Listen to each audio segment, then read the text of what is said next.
प्यारे बच्चों, आप सभी का स्वागत। मैं doctor Rakesh Kumar, associate professor Sanskrit, GD government college for women Alwar. इससे पूर्व कालांश में हमने उपनिषद शब्द का अर्थ, परिभाषा,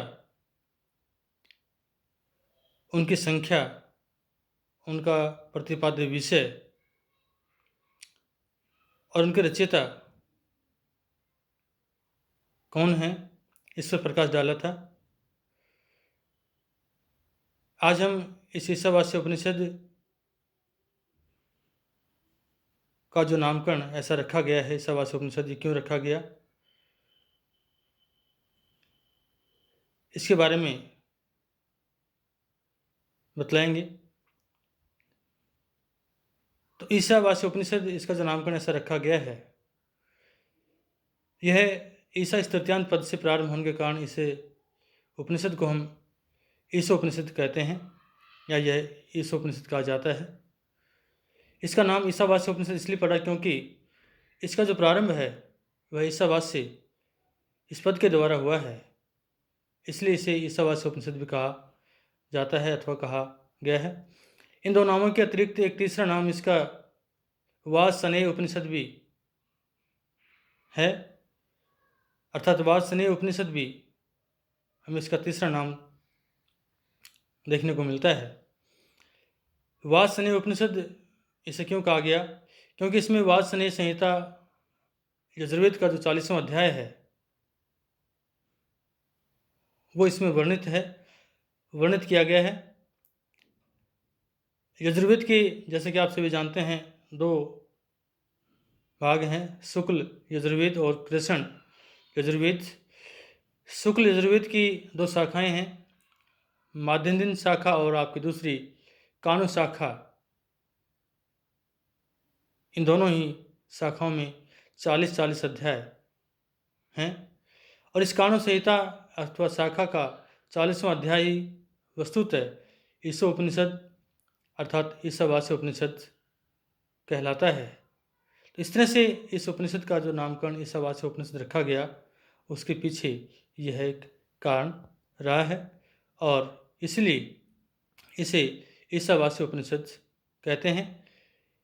इस ईशावास्य उपनिषद में जो प्रारंभ में दिया गया है, ईशावास्य अर्थात ये जगत है, चरात्मक जो आपका जगत जो हमें देखने को मिलता है, ये उस ईश के द्वारा, उस परब्रह्म परमात्मा के द्वारा वास्य व्याप्त है।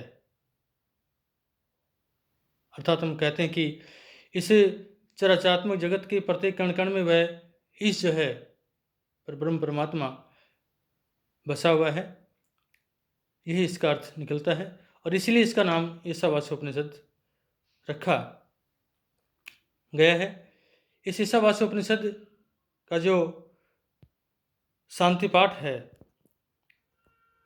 उस पर विचार करने से पूर्व मैं आपको यही बताना चाहूँगा कि मंत्र भाग का अंश होने से इस ईशावास्य उपनिषद का अपना विशेष महत्व है। इसी को सबसे पहला उपनिषद जो है माना जाता है, और यजुर्वेद यानी शुक्ल यजुर्वेद के प्रथम जो 39 अध्याय हैं, उनमें कर्मकांड का निरूपण हुआ है। यह उस कांड का अंतिम अध्याय यानी 40वां अध्याय है, और इस 40वें अध्याय में भगवत तत्व रूप ज्ञान कांड का निरूपण जो है वह किया गया है।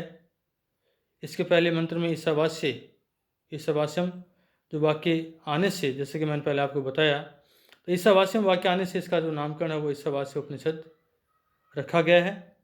इसका जो शांति पाठ है वो हमें इस रूप में देखने को मिलता है कि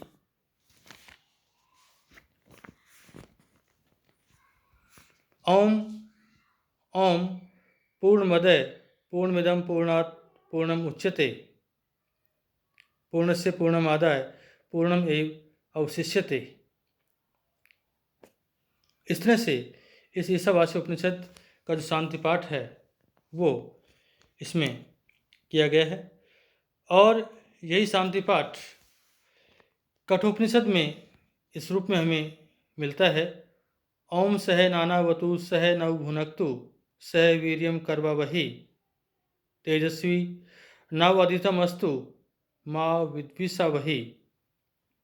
अर्थात कठोपनिषद में इस शांति पाठ का उल्लेख हमें इस रूप में मिलता है। तो इसके शांति पाठ पर हम प्रकाश डालते हैं कि अदय वह, या ओम को हम पहले ले सकते हैं कि ओम ये सत्य है, ये सत्य है कि अदय वह परब्रह्म परमात्मा पूर्णम सभी ओर से परिपूर्ण है, और इदम यह जड़ चेतनात्मक जो जगत है जो कि हमें देखने को मिलता है, यह भी पूर्णम सब ओर से परिपूर्ण है। क्योंकि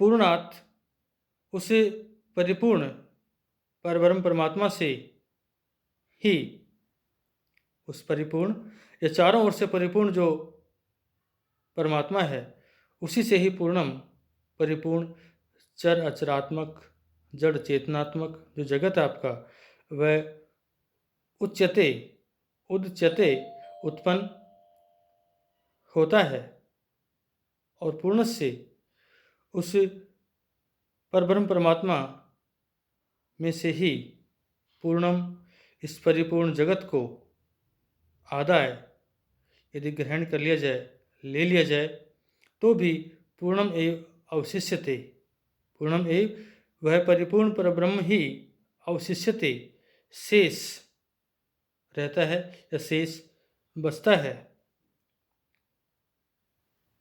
इस तरह से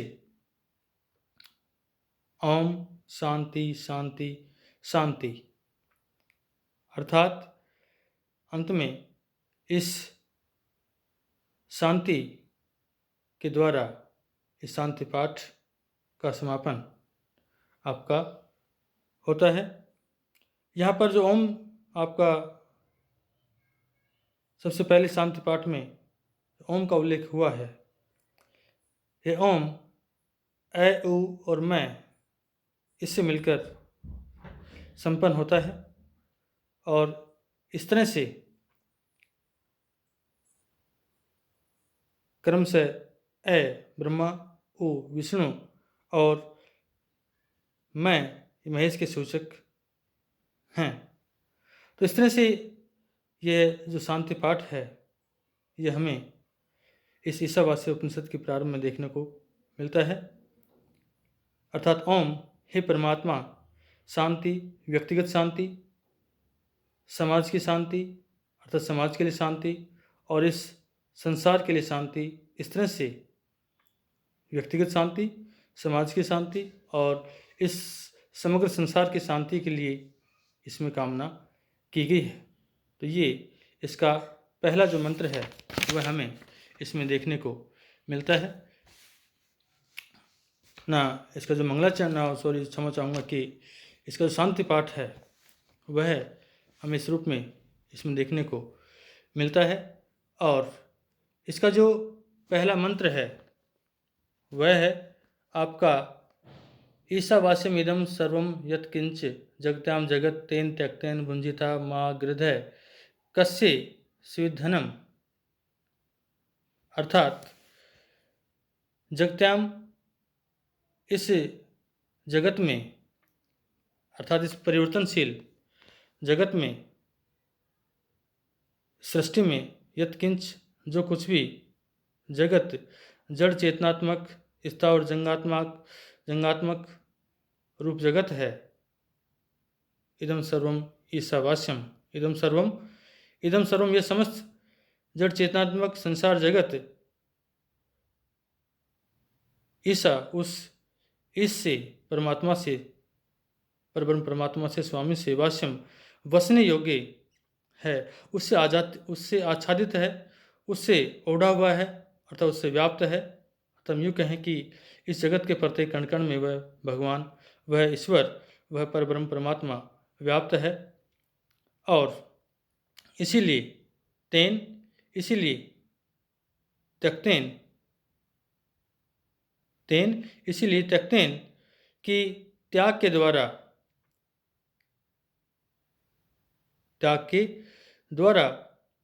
जितने भी भोग करने के साधन हैं उनका हमें उपभोग करना चाहिए। कि तेन, इसीलिए उसका त्यक्तेन त्याग द्वारा भुंजिता उपभोग करो, गृध है माँ अर्थात उनके प्रति लोभ जो है वह हमें नहीं करना चाहिए या लोभ मत करो। धनम, धन जो है, धन आदि जो भी जितने भी पदार्थ हैं, जो भी भोग्य पदार्थ हैं, वो धन आदि भोग्य पदार्थ कस्य, इस संसार में किसके हैं? यह स्वित बड़ी शंका है, अतः यहाँ पर ये शंका उत्पन्न होती है। तो इस तरह से ये पहला मंत्र जो है इसमें हमें इस रूप में देखने को मिलता है। अगले कालांश में हम इसके द्वितीय मंत्र पर प्रकाश डालेंगे।